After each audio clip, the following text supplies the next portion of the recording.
श्री स्वामी समर्थ. नमस्कार.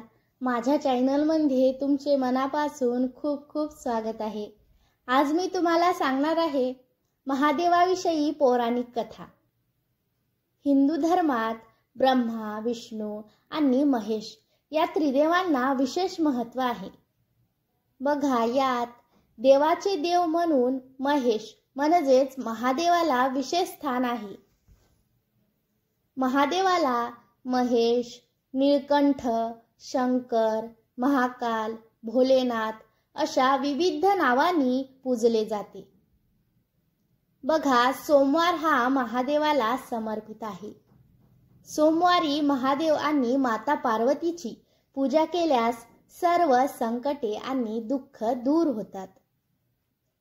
सोमवारी महादेवाच्या 12 ज्योतिर्लिंगांपैकी कोणत्याही एका ज्योतिर्लिंगाचे दर्शन घेतल्यास किंवा सर्व 12 ज्योतिर्लिंगाचे स्मरण केल्यास तुमच्या सर्व मनोकामना पूर्ण होतात. आपण 12 ज्योतिर्लिंगांपैकी 8वे ज्योतिर्लिंग म्हणजेच त्र्यंबकेश्वर ज्योतिर्लिंगाविषयी जाणून घेऊया. बघा, शिवपुराणातही त्र्यंबकेश्वर ज्योतिर्लिंगाचे वर्णन आढळते. चला जाणून घेऊया त्र्यंबकेश्वर ज्योतिर्लिंगाची पौराणिक कथा. त्र्यंबकेश्वर ज्योतिर्लिंगा संदर्भात पौराणिक कथेनुसार बघा, ब्रह्मगिरी पर्वतावरील एका आश्रमात महर्षी गौतम आणि त्यांची पत्नी राहत होती. या आश्रमात असे अनेक ऋषी होते जे महर्षी गौतम यांचा नेहमी अपमान करायचे. एकदा इतर ऋषींनी महर्षी गौतम यांना आश्रमातून हकलून देण्याची योजना आखली. या योजनेअंतर्गत महर्षी गौतम यांच्यावर गोहत्येचा आरोप लावण्यात आला. या आरोपामुळे महर्षी गौतम यांची सर्वत्र निंदा होऊ लागली. कारण हिंदू धर्मात गोहत्या हे सर्वात मोठे पाप मानले जाते. त्यानंतर सर्व ऋषी जमले आणि त्यांनी ऋषी गौतम यांना गोहत्यारा म्हणत त्यांची निंदा करण्यास सुरुवात केली आणि म्हणाले की तू हे आश्रम सोडून दूर कुठेतरी जा. गोहत्या करणाऱ्यांच्या जवळ राहिल्याने आम्हालाही पाप लागेल. त्यानंतर सर्वांनी ऋषी गौतम यांना आश्रमातून लांब राहण्यास भाग पाडले. तेथेही ऋषी गौतम यांना त्रास देण्यात आला. तसेच गोहत्येमुळे आता तुम्हाला वेद पठण करण्याचा आणि यज्ञविधी करण्याचा अधिकार नाही असे सांगण्यात आले. यावर ऋषी गौतम यांनी त्या इतर ऋषींची प्रार्थना केली व या पापाचे प्रायश्चित आणि मोक्षासाठी काहीतरी उपाय सुचवा असे सांगितले. यावर उपाय सुचवत इतर ऋषी म्हणाले, तुमच्या पापाबद्दल सर्वांना सांगत संपूर्ण पृथ्वीची 3दा प्रदक्षिणा करा. त्यानंतर परत येत महिनाभर इथे उपवास करा. यानंतर ब्रह्मगिरीची 101 वेळा प्रदक्षिणा करा किंवा माता गंगेला पृथ्वीवर आणून तिच्या पाण्यात स्नान करा. 1 कोटी पार्थिव शिवलिंगीसह शंकराची पूजा करा. यानंतर पुन्हा गंगेत स्नान करून या ब्रह्मगिरीची 11 वेळा प्रदक्षिणा करा. मग पार्थिव शिवलिंगीचा जलाभिषेक करा. असे केल्याने तुमचा उद्धार होईल असे सांगण्यात आले. त्यानुसार या पापापासून मुक्ती मिळवण्यासाठी महर्षी गौतम यांनी गंगा मातेला पृथ्वीवर आणण्यासाठी शिवलिंगीची स्थापना केली आणि तपश्चर्येत लीन झाले. महर्षी गौतम यांच्या कठोर तपश्चर्येने प्रसन्न होत महादेव त्या ठिकाणी प्रगट झाले आणि महादेवांनी गौतम ऋषींना वरदान मागायला सांगितले. त्यानंतर गौतम ऋषी यांनी या ठिकाणी गंगादेवीचे वरदान मागितले.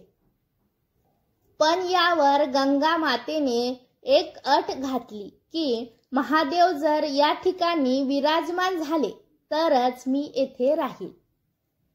माता गंगेची ही अट मान्य करून बघा महादेवांनी त्र्यंबकेश्वर ज्योतिर्लिंगाचे रूप घेऊन तेथे स्थायिक झाले. त्यानंतर गंगा नदी गोदावरी म्हणून वाहू लागली. या ठिकाणी महादेव त्र्यंबकेश्वर ज्योतिर्लिंगाच्या स्वरूपात प्रगट झाल्यापासून या मंदिरात 3 लहान शिवलिंगे आहेत, ज्यांची ब्रह्मा, विष्णू आणि महेश या त्रिमूर्तीच्या रूपात पूजा केली जाते. त्र्यंबकेश्वर ज्योतिर्लिंगाचे दर्शन केल्यास सर्व मनोकामना पूर्ण होतात आणि मागील जन्मी व या जन्मी केलेल्या पापापासून मुक्ती मिळते. बघा, त्र्यंबकेश्वर ज्योतिर्लिंगाचे पौराणिक महत्त्व खूप मोठे आहे. या ठिकाणी कालस्पर्श दोष आणि पितृदोषापासून मुक्ती मिळवण्यासाठी पूजा केली जाते. जन्मपत्रिकेत हे दोन्ही दोष असल्यास बघा व्यक्तीला जीवनात खूप समस्यांचा सामना करावा लागतो. बघा, कुंडलीतील हे दोष दूर करण्यासाठी त्र्यंबकेश्वराची पूजा केल्यास लाभ होतो, कारण या ठिकाणी ब्रह्मा, विष्णू आणि महेश यांचा वास आहे. मंदिराजवळ 3 पर्वत आहेत, ज्यांना ब्रह्मगिरी, नीलगिरी आणि गंगाद्वार म्हणतात. ब्रह्मगिरी पर्वताला भगवान शंकराचे रूप मानले जाते, कारण या ठिकाणी महादेवाने गुडघ्यावर बसून आपल्या जटा आपटल्या आणि गंगेचा उगम झाला. तर नीलगिरी पर्वतावर निलंबिका देवी आणि दत्तात्रेय गुरुचे मंदिर आहे आणि गंगाद्वार पर्वतावर गोदावरी देवीचे मंदिर आहे. सोमवारी महादेवाची अशी करा पूजा. बघा, सोमवारी ब्रह्म मुहूर्तावर उठून स्नानादी करून व्रताचा संकल्प करा. शिव पार्वतीच्या पूजेदरम्यान जलाभिषेक करत महादेवाला बेलाची पाने अर्पण करा. पूजा केल्यानंतर सोमवारी व्रत कथा ऐकावी. व्रताच्या दिवशी एकदाच अन्न घ्यावे. प्रत्येक सोमवारी व्रत, सोमप्रदोष व्रत आणि 16 सोमवार व्रत. बघा, या सर्व व्रतांसाठी हेच नियम आहे. बघा, महादेवाच्या पूजेसाठी प्रदोष काळाचे महत्त्व असल्याने सायंकाळी पुन्हा विधीनुसार महादेवाची पूजा करा. शेवटी आरती करा आणि नंतर नमस्कार करा आणि तसेच नकळत झालेल्या चुकांबद्दल महादेवाला क्षमा मागा. तुमच्यावर महादेव प्रसन्न होतील. तुम्हाला जर माझा व्हिडिओ आवडला असेल तर लाईक आणि सबस्क्राईब करायला विसरू नका. धन्यवाद.